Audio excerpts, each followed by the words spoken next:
Hi, good day, everyone. My name is Nick Erman. Thank you if you're watching this live. Thank you for being with me.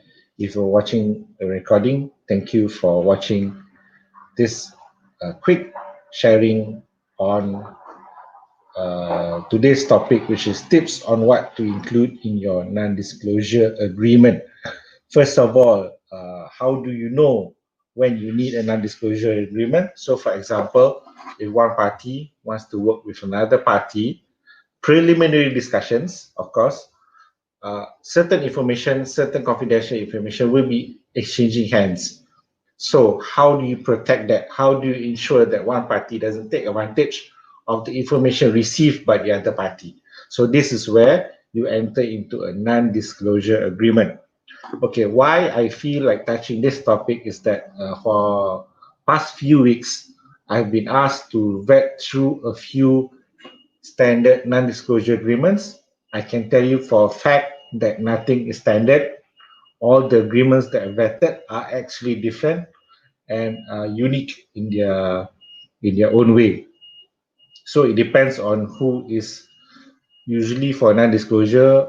Unfortunately, most businesses choose to download a non-disclosure agreement online.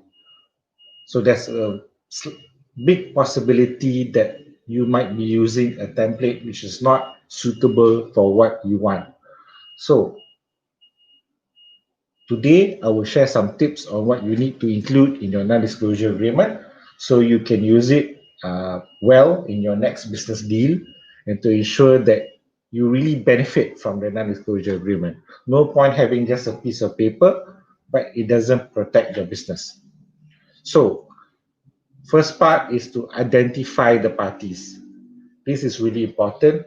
Who are you sharing the information with and who is receiving the information with the information. So make sure that whoever is receiving the information is part of the NDA. It's quite I've seen a few instances where you A enter enter into agreement with B, but actually someone else is receiving information. So you're not protected because the other party is not the other person is not a party to the non-disclosure agreement. So make sure you identify the parties who are part of the non-disclosure agreement. Next, this is important. Define what is that confidential information. A lot of businesses have different degrees of the importance of their documents. So make sure you identify clearly what is it that is confidential, what is it that is valuable to you. Is it your sales report? Is it your customer list? Is it your vendor list? Whatever that you have that you're sharing, that is confidential. Be specific to actually what you're giving because most clauses define confidential information very widely. It includes documents, records, data, and all that.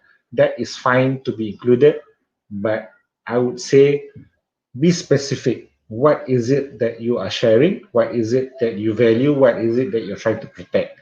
Name that document or data in the definition of what is confidential information. And lastly, my last tip for today is the term of the NDA, which is the period of the agreement. How long are parties bound? Make sure you read it. I have seen some standard agreements that state the term is 10 years, which is a bit to me. The courts may find that a bit unreasonable because it's too long of a period. However, um, make sure you know what you're signing and how do you know whether the term is unreasonable or unreasonable. It depends on the data you're sharing.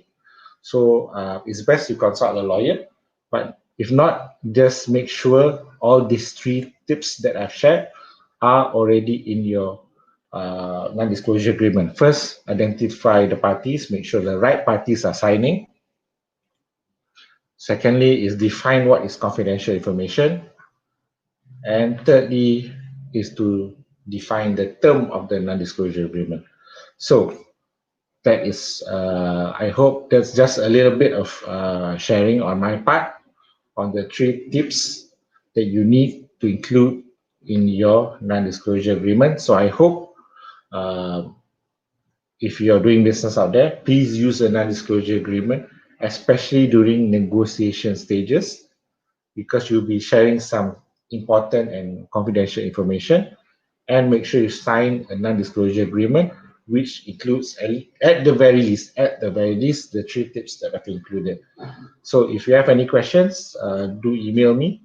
If not, I'll be seeing you in do follow us on YouTube and Facebook for more videos and sharings. If you have any specific topics that you would like me to share or my firm to share, do let us know, and we will try to do our best to help you in your business. Thank you very much.